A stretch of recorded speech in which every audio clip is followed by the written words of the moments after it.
Hello everybody, welcome back. तो आज की क्लास के अंदर we are going to discuss syllabus of sociology.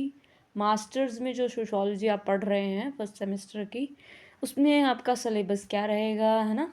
तो पहला जो हमारा जो कोर्स है 101 का, जिसमें क्लासिकल सोशोलॉजिकल ट्रेडिशन के बारे में बताया गया है कि भाई जो क्लासिकल थिंकर्स रहे हैं, हमारे सोशोलॉजिस्ट रहे हैं, जिन्होंने फाउंडिंग रखी है सोशोलॉजी की, उसको हमें स्टडी करना है। तो सबसे पहले जो हमारा कोर्स है उसमें थिंकर्स हैं। इस कोर्स में हमने पढ़ना है कि कैसे जो फादर्स हैं सोशोलॉजी के, जिन्होंने सोशोलॉजी को कैसे स्टडी करना है, उसका क्या मैथडोलॉजी रहेगी, उसको क्या क्या मतलब किस तरीके से उन्होंने प्रोसीड किया, कैसे समझने की कोशिश करी, what is the scientific reasons to study, why we have to study sociology. तो उनको समझना बहुत ज़रूरी है, जिनसे ये शुरुआत हुई है।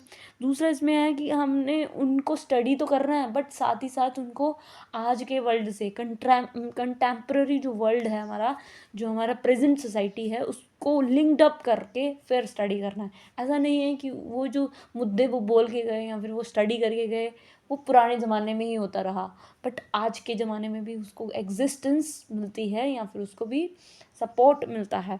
दूसरा इसमें तीसरा हमने ये करना है कि इनके फ्रेमवर्क को समझते हुए, या फिर जो जैसे कि कार्ल मार्क्स का टॉपिक है हिस्टोरिकल मटेरियलिज्म, या फिर फंक्शनलिज्म जो दरखाइम बात करते हैं, या फिर सोशोलॉजी ऑफ नॉलेज की नॉलेज, सोशोलॉजी से नॉलेज कैसे, है ना। कुछ इनकी बुक्स हैं जिसकी वजह से हमें बहुत सारी नॉलेज मिलती है कि भाई व्हाट इज़ द उस समय यूरोप में क्या हो रहा था और जर्मनी में क्या हो रहा था, कैसी कंडीशंस थी सोसाइटी की, कैसे रिवॉल्यूशन हो रहा था 19th सेंचुरी के दौरान। ये जो स्ट्रीम निकल के आई, डिसिप्लिन जो एस्टैब्लिश हुई through the help of email Durkheim जो कि फादर हैं। तो ये सब चीज़ें हमने स्टडी करनी है सो दैट कि we understand the core of sociology, right. Graduation में तो हम वही करते थे ना कि भाई इसके डेफिनेशंस, करैक्टरिस्टिक्स और ये सब, है ना। बट जब हम पीजी लेवल पे आते हैं we have to understand theoretically, understand depth, है ना, कि उस बंदे का क्या पॉइंट ऑफ व्यू रहा होगा, उस टाइम पे कौन सी सोसाइटी रही होगी जो सोसाइटी को आज भी उसके जो टॉपिक्स हैं वो रेलिवेंट टू द सोसाइटी है, राइट। तो कहने का मतलब है कि उस टाइम पे जो हो रहा था, जो वो देख रहे थे, उसके रिलेटेड उनकी थॉट प्रोसेस बदल रही थी, वो थॉट प्रोसेस से लोगों को जीतने की कोशिश कर रहे थे, है ना। जैसे एक राइटर होता है तो वो क्या करता है, वो ये कोशिश करता है कि ये मेरी बात माने, है ना, समाज में जो हो रहा है ना, उस कंडीशंस को बताना और साथ में अपना ओपिनियन देना। ठीक है, कार्ल मार्क्स कॉन्फ्लिक्ट थिंकर है तो वो कॉन्फ्लिक्ट की बात करेगा कि भाई समाज में कुछ भी सही नहीं है, सब में लड़ाई हो रही है, एक ऊंचा वर्ग है एक छोटा वर्ग है ना, इन दोनों में कांस्टेंट लड़ाई हो रही है।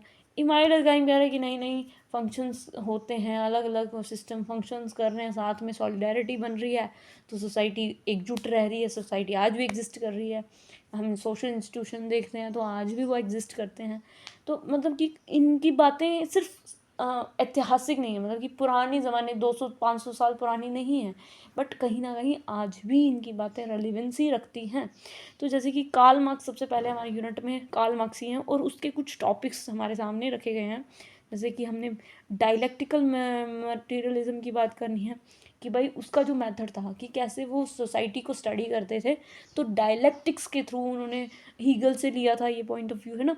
तो हमने इसकी, हाँ मतलब इसको इतना डीप में लेके जाना है कि भाई क्यों स्टडी किया था उसने, why and which core idea of his, है ना, क्योंकि उसका क्या आइडिया था, कि वो चाहता क्या था, सोसाइटी को स्टडी कैसे करना चाहता था, उसका लाइफ स्केच, उसका स्टडी, वो कौन कौन से उसके स्ट्रीम की स्टडी की है, कैसे वो आगे बढ़ा और कैसे उसकी जो सोच है वो ऐसी बड़ी, है ना।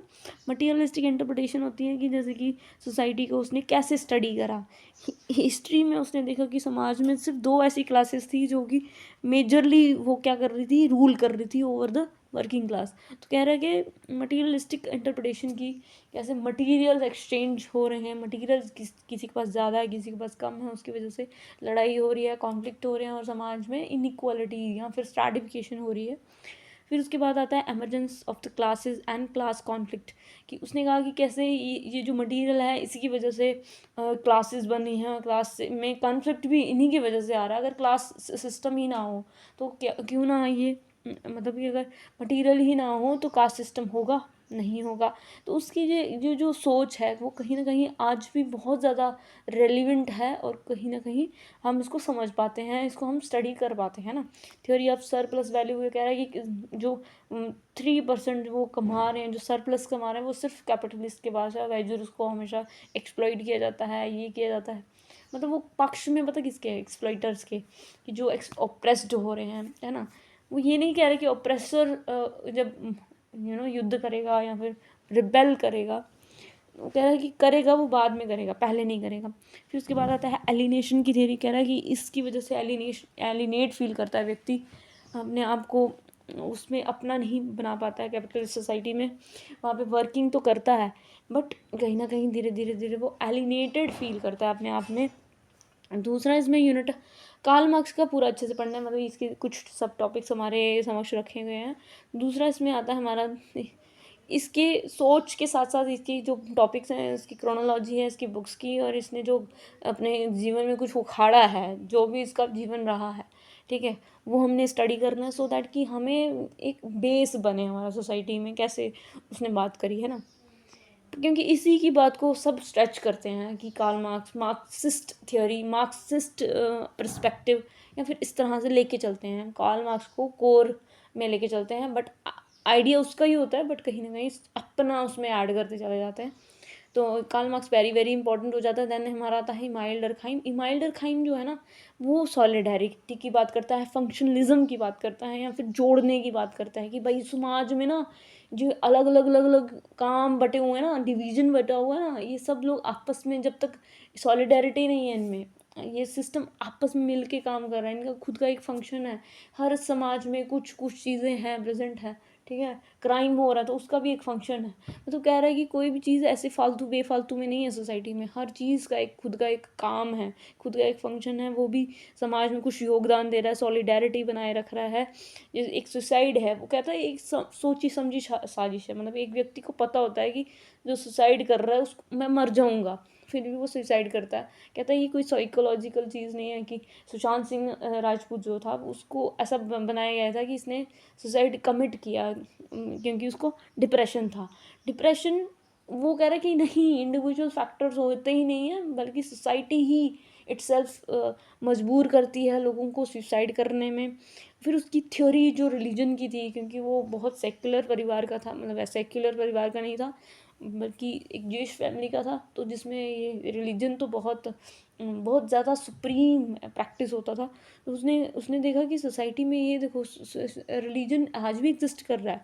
क्यों? क्योंकि ये सॉलिडेरिटी एफरवेंस लेके आता है सोसाइटी में, ठीक है। फिर उसने सैक्रेड और प्रोफेन की बात की, डिवीज़न ऑफ लेबर की बात की, उसके जितने भी टॉपिक्स हैं और उसकी जितनी भी बुक्स हैं इमाइल डर्कहाइम की, ये हमने स्टडी करने हैं। नेक्स्ट इसमें आता है हमारा थिंकर, आता है थर्ड यूनिट का, मैक्स वेबर। तो मैक्स वेबर जो है ना, वो दोनों है, मतलब कि ना वो माइक्रो लेवल पे स्टडी करेगा, ना ही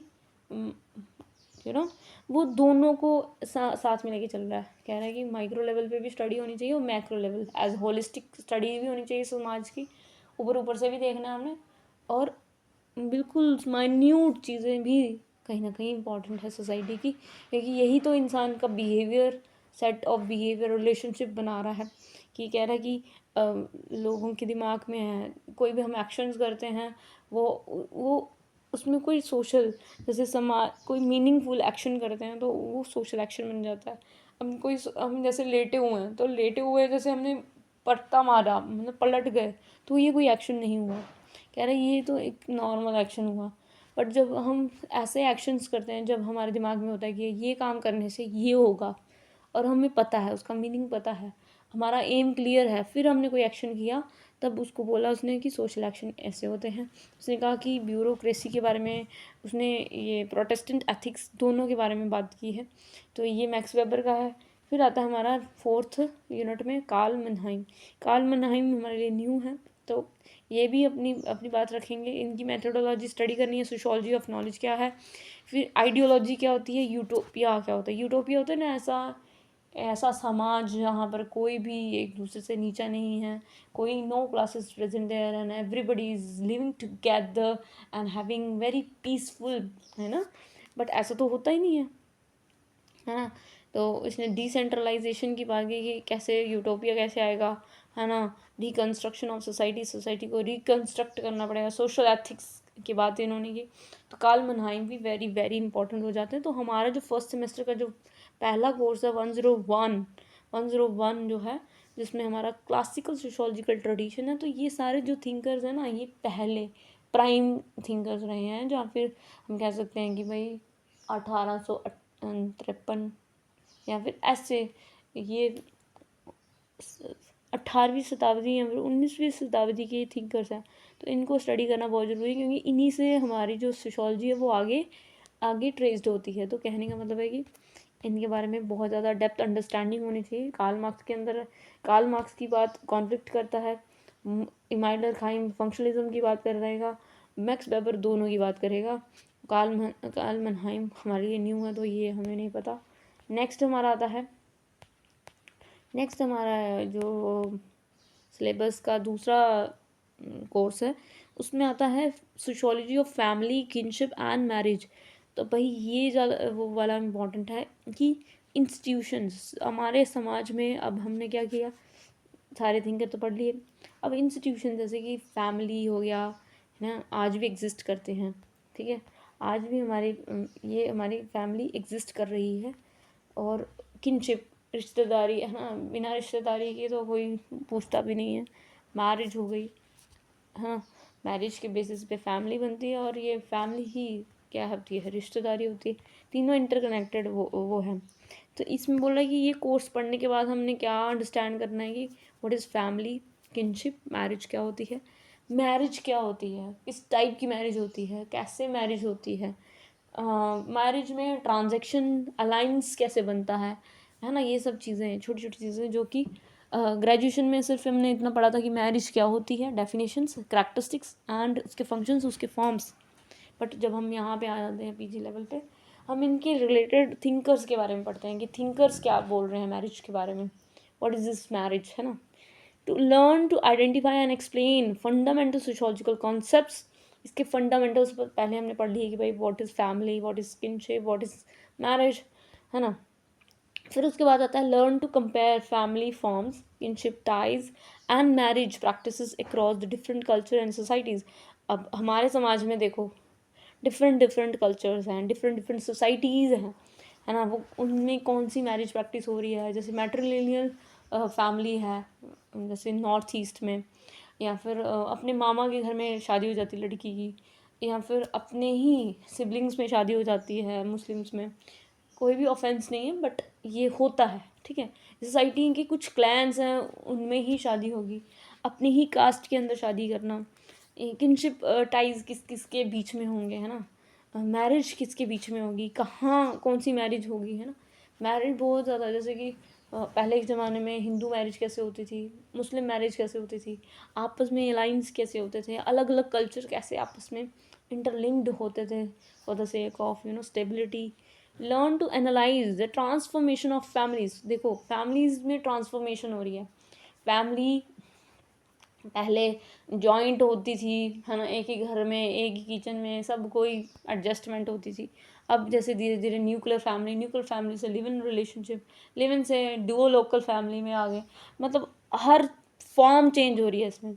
तो ये ट्रांसफॉर्मेशन कैसे इतनी इतनी वास्टली चेंज हुई, और कितनी इसको स्टडी करना है। फिर relationship in response to modernisation and globalisation. तो कैसे मॉडर्नाइजेशन की वजह से या फिर ग्लोबलाइजेशन, ट्रेड की वजह से, ये कैसे जो फैमिलीज़ हैं वो कितनी उसमें बदलाव हुआ। Learn to present ideas clearly through academic writing, discussions and presentation. अब इसमें हमें प्रेजेंटेशन भी देनी होती है, फोर्थ सेमेस्टर मतलब फोर्थ यूनिट और थर्ड यूनिट में हमारी प्रेजेंटेशन होती है, कि जैसे हमारा टॉपिक है कि कैसे जो फैमिलीज़ हैं वो ट्रांसफॉर्म हो रही हैं फ्रॉम वन ये जॉइंट से न्यूक्लियर फैमिली में। इस पर आप प्रेजेंट करो, अपना पॉइंट ऑफ व्यू रखो, अपना ओपिनियंस हो, थिंकर्स को ऐड करो, और भी थिंकर्स की स्टडी करो। और उसके बाद आपका क्या पता चलता है कि आप किस लेवल पे उसको स्टडी कर रहे हो, उस टॉपिक को घुस के पढ़ रहे हो। मतलब एक तरीके का डेप्थ अंडरस्टैंडिंग होनी चाहिए आपको टॉपिक के बारे में। या फिर डिस्कशन कर सकते हैं, डिस्कशंस में अपना ओपिनियन दे सकते हैं, या फिर हमने कुछ स्टडी करा, आर्टिकल स्टडी करा, या फिर कोई वीडियो में हमने देखा, या फिर हमने कोई न्यूज़ पढ़ी, लेटेस्ट न्यूज़ पढ़ी, उसको मेंशन कर सकते हैं, या फिर बहुत सारे तरीक़ों से हम डिस्कशंस भी कर सकते हैं। और राइटिंग में तो अपना पॉइंट ऑफ व्यू इंसान देता ही है, जिसमें क्योंकि वो बहुत सारी स्टडी कर चुका होता है, तब जाके वो राइटिंग में अपना योगदान देता है। तो ये है। अब देखो इसमें 4 यूनिट है, इसमें भी पहले में किनशिप आ गई, रिश्तेदारी क्या होती है, दूसरे में आ गई मैरिज और एफिनिटी क्या होती है, मतलब कि शादी क्या होता है और इसमें कैसे जुड़ते हैं लोग आपस में वो, और फैमिली क्या होती है, फैमिली। ठीक है, एक लेमैन व्यक्ति तो फैमिली के बारे में बता देगा कि भाई मम्मी होती है, पापा होते हैं, बच्चे होते हैं, बस ये होती है फैमिली। बट जब सोशोलॉजिकली हम स्टडी कर रही हैं फैमिली को, तो उसको देखना है कि कैसे ये बदलाव कैसे हो रहा है समाज के अंदर, माइक्रो लेवल पे हमने देखना। तीसरा फोर्थ में आ गया इंडियन कॉन्टेक्स्ट क्या है। हम तो ऐसे पढ़ते हैं ना कि मर्डॉक के अकॉर्डिंग फैमिली क्या है, या फिर मैरिज लेवी स्ट्रॉस क्या कहते हैं, ये हमारे यूरोपियन थिंकर्स हैं, सोशियोलॉजिस्ट हैं। बट जब हम बात करते हैं इंडिया की, तो इंडिया में बहुत वेरिएंट थिंग्स हैं, मतलब अलग अलग फैमिलीज़ मिलेंगी, चप्पे चप्पे में आपको लैंग्वेज अलग मिलेगी, लोगों के रिचुअलिस्टिक थिंग्स अलग मिलेंगी, उनके क्लैन्स अलग मिलेंगे, कास्ट अलग मिलेगी। तो मतलब इसको स्टडी करना इंडियन कॉन्टेक्स्ट में बहुत ज़्यादा इंपॉर्टेंट होता है। जैसे कि इरावती कार्वे है, लुई दूमो है, ठीक है, लुई दूमो भी बाहर के ही हैं, बट वो जब इंडिया में रहते हैं, उन्होंने इंडिया को कास्ट इंडोगेमी को स्टडी करा, गोत्र एक्सोगेमी को स्टडी करा, तो तब उनके भी पॉइंट्स कहीं ना कहीं हम उनकी बुक्स से निकाल सकते हैं। TN मदान हो गए कि मैरिज है ना। अब हम इसको डेप्थ में देखते हैं कि किनशिप में हमें पढ़ना क्या है। हम इधर उधर का तो बहुत सारा पढ़ सकते हैं, बट टॉपिक रिलेटेड हमें ज़्यादा फोकस रखना है कि टॉपिक हमारा पहले कंफर्म हो, फिर then we are going other kind of thinking process.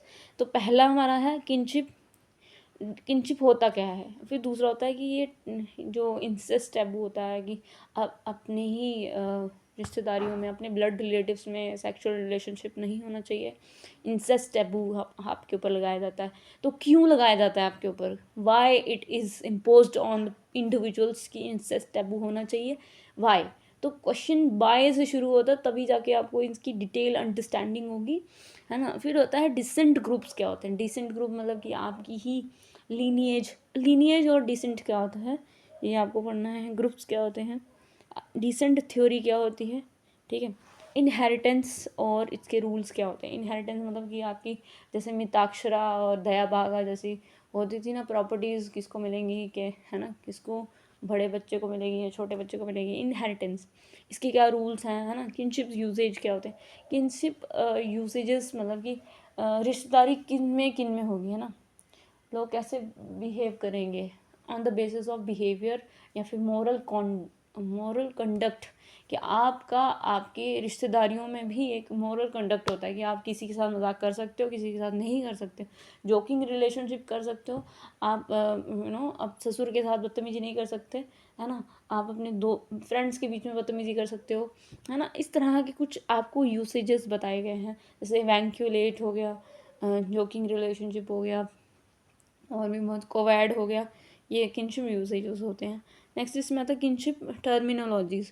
Kinship terminologies क्या होती हैं। दूसरा यूनिट आ गया मैरिज एंड एफिनिटी। मैरिज क्या होती है और एफिनिटी, ठीक है। मैरिज का मीनिंग आपको पढ़ना है, कैसे इवॉल्व हुई, चेंजेस कैसे आए। मैरिज क्या होती है, पहले कौन सी शादी होती थी, राक्षस मैरिज, किडनैप मैरिज, असुर विवाह, ऐसे विवाह होते थे, बिल्कुल ब्रह्म विवाह, मतलब ऐसे विवाह जो बहुत पुरातन संस्कृतियों से चलते आ रहे थे।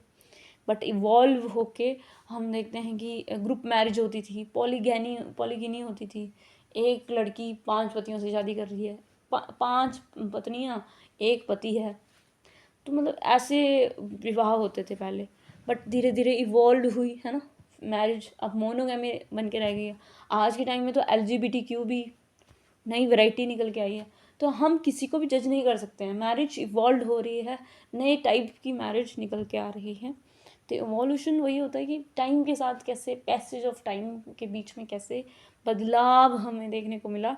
अलायंस थ्योरी लेवी स्ट्रॉस ने दी थी, और इन्होंने क्या बताया अलायंस थ्योरी और जैसे लुई दूमो है तो उन्होंने द्रविडियन किनशिप की स्टडी करी थी, मतलब कि साउथ इंडिया था वहाँ का जो मैरिज सिस्टम था उन्होंने स्टडी करा था कि कैसे ये लोग कास्ट एंडोगेमी में करते हैं, गोत्र एक्सोगेमी में होती है। तो मतलब इन्होंने स्टडी करी थी। लेवी स्ट्रॉस क्या कहते हैं कि ये तो एक गिफ्ट की तरह एक्सचेंज किया जाता है विमेंस का, और कमोडिफिकेशन की जाती है ना। अलाइंस में दो ग्रुप्स नहीं मिल रहे हैं, दो लोग नहीं मिल रहे हैं, दो ग्रुप्स मिल रहे हैं, है ना। और इसमें बहुत सारी ऐसे स्टोरी टाइप्स बना के दी है उन्होंने, अपनी मेल पर्सपेक्टिव से ये थ्योरी लिखी गई है। इन्होंने बताया कि सिमेट्रिकल एक्सचेंज होता है। सिमेट्रिकल मतलब कि हमारे घर की बहू बनेगी तुम्हारे घर की बेटी, हमारे घर की बेटी बनेगी तुम्हारे घर की बहू, मतलब कि एक्सचेंज सिमेट्रिकल हो रहा है, इक्वल एक्सचेंज हो रहा है।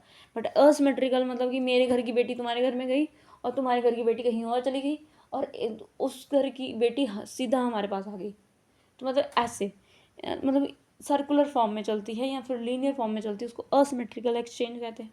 फिर उसके बाद आता है मैरिज ट्रांजैक्शन। मैरिज ट्रांजैक्शन क्या होता है कि जिसमें मैरिज के दौरान दी गई राशि या फिर कोई भी सोना, पैसा, गाड़ी, बंगला जो भी है, वेल्थ के नाम पर आप जो कुछ भी देते हैं, गिफ्ट्स देते हैं या फिर इनकम देते हैं या फिर इस बेसिस पे ट्रांजैक्शन हो रही है तो उसको मैरिज ट्रांजैक्शन कहते हैं। जैसे कि डाउरी सबसे पहले एक्सचेंज, ब्राइड को ही एक्सचेंज कर दिया जाता है, या फिर और भी तरीके हो सकते हैं ना। ब्राइड मनी दी जाती है, जैसे कि महर हम देखते हैं, पहले ही महर दिया जाता है। मुस्लिम कम्युनिटी में क्या होता है, जब शादी हो रही, निकाह हो रहा होता है तो उस समय महर प्रेजेंट किया जाता है लड़की को, कि जब अगर बाई चांस अगर तुम्हारी हमारी नहीं बनी तो तुम्हें ये एलिमनी पहले ही सौंप दी जाती है लड़कों के द्वारा, ठीक है। तो तीसरा आता है रूल्स ऑफ रेजिडेंस, की शादी करने के बाद व्यक्ति कहाँ पे रहेगा, कहाँ पे एग्जिस्ट करेगा, मैट्री लोकल में या पैट्री लोकल में या फिर मैट्री पैट्री दोनों में, या फिर कहीं और नया घर बसाएंगे, न्यू लोकल फैमिली बसाएंगे। तो रूल्स ऑफ रेजिडेंस कहता है कि marriage, after marriage where will you stay, है ना। तो जब शादी भी हो गई, देखो सबसे पहले तो शादी हुई, फिर कैसे ये चेंज हुआ, फिर अलाइंस बनाए, दो ग्रुप्स आपस में शादी करते हैं, एक्सचेंज हुआ, ट्रांजैक्शन भी करवा दी। अब कहाँ बसेंगे वो जाके, रूल्स ऑफ रेजिडेंस हो गया। अब बसने के बाद कुछ लोगों की बन भी नहीं पाती है, तो नहीं बनने की बात में आता है रूल ऑफ डाइवोर्स। तो डाइवोर्स अभी तक हमने नहीं पढ़ा था कि डाइवोर्स क्या है ना। डाइवोर्स को लेकर बहुत ज़्यादा वो है कि डाइवोर्स रेट कितना, इंडिया में डाइवोर्स रेट कितना है, 1%। Did you see this factors कि why it is present only 1%? क्यों है? लीगली डाइवोर्स बहुत कम होते हैं, नहीं तो ऐसे बोल के तो, जैसे कि मुस्लिम्स में ये होता था ना, तलाक तलाक तलाक, 3 बार बोला और तलाक हो जाता था। बट ट्रिपल तलाक की वजह से ये बैन हो चुका है ना, 2019 में ये बैन हो गया। तो रूल ऑफ डाइवोर्स कहता है कि भाई क्या रूल्स रहते हैं, कौन किसको तलाक देगा। और इंडियन हिंदू एक्ट के अकॉर्डिंग पारसी एक्ट बना है, क्रिश्चियन एक्ट बना है, मुस्लिम शरिया बोर्ड बना है। तो ये सब अपने अपने बोर्ड्स या फिर एक्ट के थ्रू क्या करते हैं, डाइवोर्स फाइल कर सकता है एक इंडिविजुअल।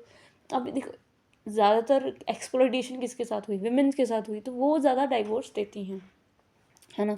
तो रूल ऑफ डाइवोर्स कहते हैं कि जिसमें एक विमेन क्या कर रही है, अपनी पटिशन दायर कर सकती है कोर्ट के अंदर लीगली, है ना। और अपनी कस्टडी या फिर अपना एलिमनी या फिर जो भी उसको मेंटेनेंस चाहिए होता है वो सारा उस एक्ट के इर्द गिर्द होता है, तो वो भी हमें पढ़ना होता है। तो ये हमें मतलब ऐसा नहीं पढ़ना है सिर्फ ऊपर ऊपर से, सिर्फ इसकी फंक्शंस डेफिनेशन ये नहीं, बल्कि इसको डीप में अंडरस्टैंड करना। तीसरा हमारा टॉपिक आता है जो कि हमें मेजर में हमारे पेपर आएंगे, तो फैमिली क्या होती है, डेफिनेशन, मतलब कि किस किस ने फैमिलीज़ के बारे में क्या क्या बात की है। फिर आता है स्ट्रक्चर क्या है, पहले कौन सी फैमिलीज़ होती थी, है ना। फंक्शंस क्या हैं, फैमिली क्या फंक्शंस करती है।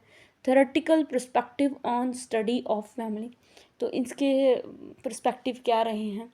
Emergent of form of family, कौन कौन से फॉर्म्स हैं फैमिलीज़ के। Changing care and support system, अब क्या हो रहा है कि फैमिलीज अब बदलाव हो रहा है ना, सिस्टम बदल रहा है ना, न्यूक्लियर फैमिली में जा रहे हैं, है ना।